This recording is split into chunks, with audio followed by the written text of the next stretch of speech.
sin duda el mayor reto para la defensa del derecho de defensa, que acaba por ser una causa bastante impopular y para muchas personas la defensa del derecho de defensa se confunde con la defensa de un crimen, como si a nosotros nos gustaría defender la corrupción o la violencia.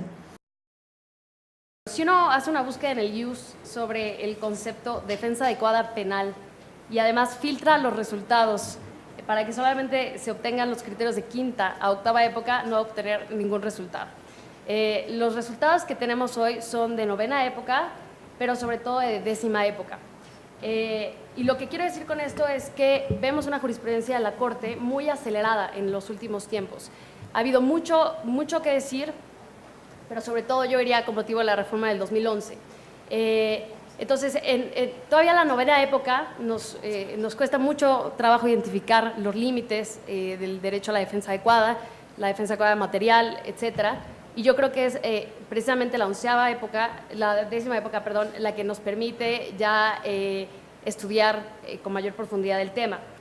Entonces, creo que hay que situarnos en un contexto histórico en el que lo más destacado realmente está sucediendo en los últimos años. Yo diría 2012, 2013, 2014. Y precisamente voy a empezar destacando una resolución del Pleno del 2012, que se da en el amparo directo en revisión 207 de 2012. Y aquí el Pleno se enfrenta con el deber de interpretar los alcances del artículo 20 en su fracción novena, que establece que una persona puede ser asesorada por persona de confianza. La Corte en este momento, el Pleno, realmente lo que hace es superar un criterio anterior de la novena época en el que se decía que no era un requisito tener una defensa técnica, que se decía no era necesario tener que el abogado tenga un título como abogado, y la Corte en 2012 dialoga con esto y le dice hay una reforma, es la reforma de derechos humanos al primero constitucional, y supera de alguna manera este criterio. La defensa técnica que el Pleno reconoce en este precedente es un precedente importantísimo. Hay votos particulares que me parece que también sugieren que el tema debe ser discutido a mayor profundidad. Tiene un impacto directo en lo que sucede en la sala, porque esto es de Pleno. Y en la sala lo que tenemos son criterios jurisprudenciales que van avanzando todavía más y lo que hacen es básicamente identificar que es un derecho humano de la persona estar asesorada en todas las etapas, ¿ok? En todas. Se pone énfasis en las diligencias de reconocimiento, por ejemplo, la Cámara de Gesell. Se pone énfasis en todas las declaraciones rendidas ante la autoridad ministerial.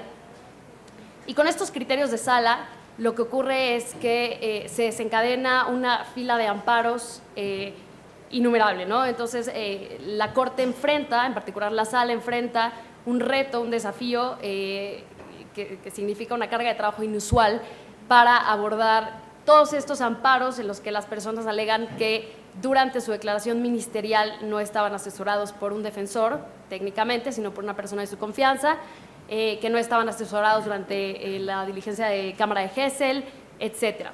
Y la Corte, en particular la sala, tiene la obligación en ese momento, 2012-2013, de establecer cuáles son los efectos de esa violación. Y aquí me parece interesante destacar que la sala no deja lugar a dudas de que es la exclusión de la prueba ilícita, sin posibilidad de convalidación, la regla. Retoma los criterios de Acteal, en los que ya se había hablado de prueba ilícita, y entonces se determina con mucha claridad que sin convalidación alguna se tiene que excluir la prueba. Han habido criterios relacionados con, y son muy recientes, este es de junio, por ejemplo, de este año, en el que la pregunta que enfrenta la Corte es ¿cómo podemos determinar que una persona efectivamente es licenciado en Derecho cuando está asesorando? Porque esta es una pregunta legítima que se generó en muchos asuntos, y la pregunta era si podía presumirse de esta calidad o no. La Corte, la primera sala, resuelve nuevamente que no existe posibilidad de presumir la calidad de la persona como abogado, sino que se tiene que acreditar, y esto tiene que estar asentado. En materia de pueblos indígenas o de personas indígenas, La sala ya también ha tenido oportunidad de pronunciarse, tiene estándares complejos que de verdad vale la pena estudiar, son muchos, no voy a tocar todos por supuesto, pero lo que me interesa sí destacar es que la Corte ya ha dicho que todas las personas indígenas tienen el derecho a estar representadas por un defensor y por un intérprete que entienda de su cultura. Los retos, diría yo, están básicamente en el criterio de cuál es la defensa material, cómo entender la defensa material. ¿Qué pasa cuando un quejoso llega y nos alega que se le venció un término a su defensor o que estuvo pasivo todo el tiempo? Y me parece que hoy la sala no tiene un estándar todavía, pero que sí existe un ánimo de crearlo. Seguimos peleando un poco con el principio de inmediatez procesal, ¿no? Que está un poco tocado en el tema en el libro, ¿no? Que sigue siendo una doctrina que pesa mucho al interior del Poder Judicial.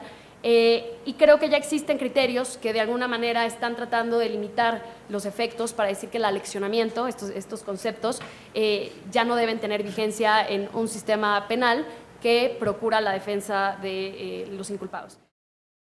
El reciente desarrollo jurisprudencial de ciertos derechos, vemos que los actores, tanto víctima como acusado o imputado, han sido los que han estado relegados, digamos, de esta construcción jurisprudencial de la determinación de derechos concretos, y ha sido recientemente en los últimos tiempos en donde hemos visto un desarrollo más dinámico y se les ha hecho parte activa, digamos, se les ha humanizado dentro del sistema de procuración de justicia. Hemos reflexionado sobre el alcance del derecho a la defensa y a mí lo que me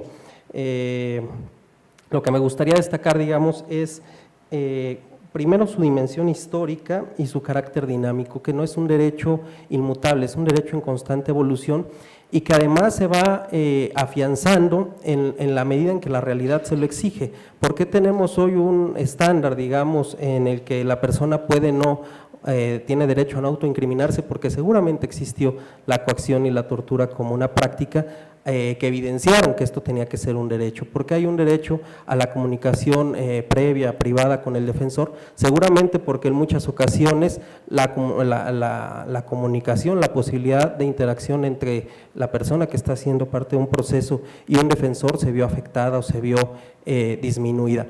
Hay una realidad más allá de la disposición constitucional, de cómo entendemos desde una perspectiva transversal los derechos humanos, cómo los llevamos a la práctica, y en el caso concretamente de México, podemos criticar que este sistema de justicia, que se revolucionó con la reforma de 2008, pues tiene un impacto y una merma muy significativa con la política de seguridad actual, por ejemplo, ¿no? Con un sistema también de excepción en materia de delincuencia organizada, con un catálogo de delitos que permiten la prisión preventiva oficiosa y que tienen una lógica quizá muy cuestionable, ¿no?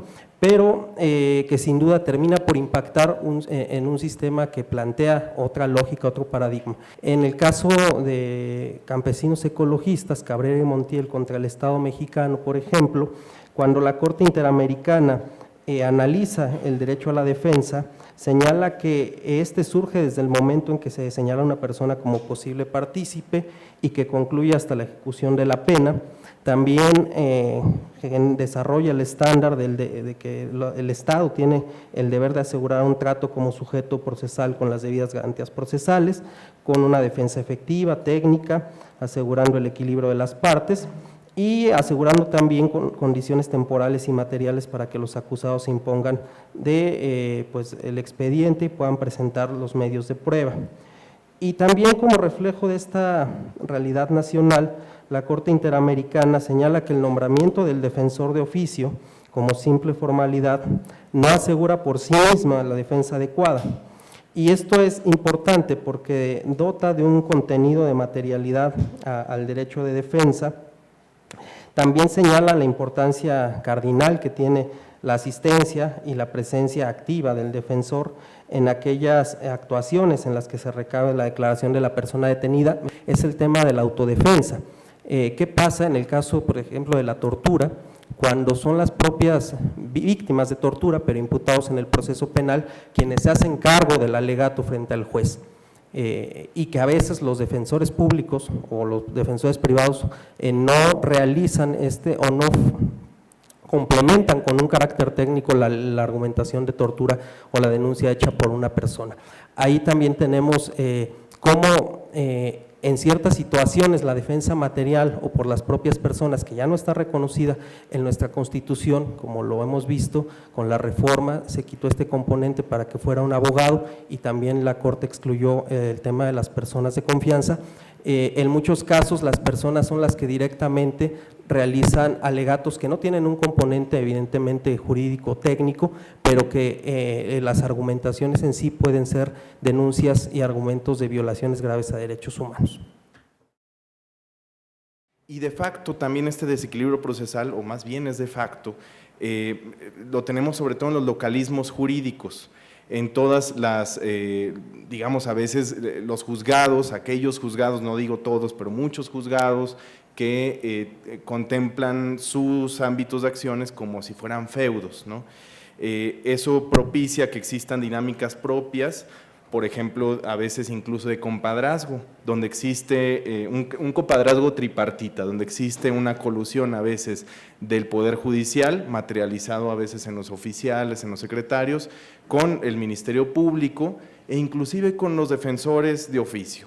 Hemos sido testigos de mucho de este compadrazgo tripartita que se da y que obviamente provoca también un desequilibrio procesal. Y entonces ya no son los juicios pasan a ser meramente un teatro. Los juicios se resuelven básicamente en la oficina del secretario del juzgado, cuando van los defensores con 10 casos y cuando va el MP con 10 casos y dicen, bueno, este caso sí es culpable, no es culpable. En la segunda dimensión que me gustaría abordar tiene que ver este derecho de la defensa como una validación o como un reconocimiento por parte de la misma sociedad. Y aquí se va a dar precisamente esta relación, a veces tensa, a veces no, de Estado-sociedad. ¿Qué tanto es también esta validación del derecho? ¿Qué tanto corresponde necesariamente a una comunicación jurídica? Es decir, que la gente sepa, en primer lugar, que tiene derecho a ser defendido, que tiene el derecho a la defensa. Vemos esto también, o lo vemos en 3 casos, por ejemplo, desde el Estado a quienes presentan como acusados, ¿no? Y bajo esta frase tan común que es se le impondrá todo el peso de la ley, ¿no? Esa frase que escuchamos muy continuamente, sobre todo de las autoridades encargadas de acusar, los poderes ejecutivos, locales o nacionales, ¿no? Pero el peso de la ley, dicho en un discurso previo al juicio o paralelo al juicio, obviamente que afecta sobre todo a las personas que están en mayor grado de vulnerabilidad. A todas las personas se les puede violar en algún momento algún derecho, se les puede cometer algún delito y a veces la respuesta es contextual, es decir, así es en este país, así son las autoridades, no se va a resolver. Aquí hay no solamente no hay una ampliación del derecho a la defensa, sino más bien hay una reducción del derecho a la defensa en esta doble dimensión.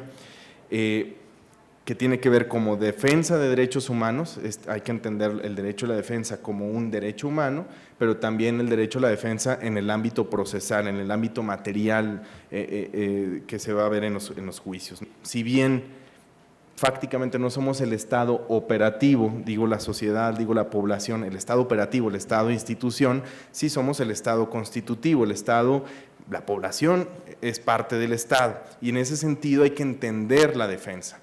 Saber que exigir un derecho, saber que exigir la defensa no es grillar, como muchas veces se quiere poner en esa sintonía. No es solamente un derecho, sino también lo podríamos incluso ver como una obligación ciudadana, quizá de carácter social o moral, pero para la construcción de un Estado de Derecho. Es una realidad que haya pueblos indígenas que tienen sus sistemas jurídicos y que haya un sistema jurídico que sea el imperativo nacionalmente, ¿no? Pero este sistema que es el imperativo, que es el que aplica, es el que estudiamos, es el que nos trae aquí, pues debe ser, independientemente de todas las características, debe ser de lo más protector, sin llegar a ser extremadamente paternalista, debe ser protector. no debe de ser visto en los sistemas jurídicos o los sistemas normativos como algo que atente contra el derecho, contra el Estado del Derecho, que destruya incluso las bases de este proceso. Debe de verse más bien como esta complementariedad, ¿sí? Y eso debería ser también un camino que México tiene la oportunidad de hacer como un país tan rico en diversidad cultural, en diversidad nacional, en diversidad étnica. Deberíamos comenzar a ver, como también lo han hecho otros países de la región, ¿no? Como Ecuador, como Bolivia, etcétera, ver cómo funcionaría acá. Y en ese sentido el derecho a la defensa cobra una importancia bastante real, porque no solamente estamos hablando de personas que no conocen este sistema o que no tienen cómo defenderse, sino que también carecen o tienen menos recursos para acceder a una defensa efectiva real. En ese sentido, sí hay ya jurisprudencia, gracias a algunos casos en la Suprema Corte, sobre lo que tiene que ver con el derecho a la defensa en pueblos indígenas, derechos lingüísticos, que exista un intérprete, que exista un traductor, hay diferencia entre ambas, que exista también peritajes, que existan peritajes antropológicos, culturales, etcétera, ¿no? Todos los medios o auxiliares del derecho que pueden ayudar a que haya un juicio mejor. Y en ese sentido, pues bueno, eso también nos da esta idea de el concepto de una unidad nacional, que bueno, pues igual podríamos exponer después, pero justo la reflexión es esa, la complementariedad, no partir únicamente de la idea de que este es el derecho y como lo estudiamos es el único derecho que va a aplicar en territorio nacional. Ya sabemos que el artículo 2 da para eso, hay mucho campo por el cual trabajar, pero también salir un poquito a ver otras ideas, otras formas también para que este derecho a la defensa de los derechos sea también respetado desde otros ámbitos, desde otras realidades. Gracias.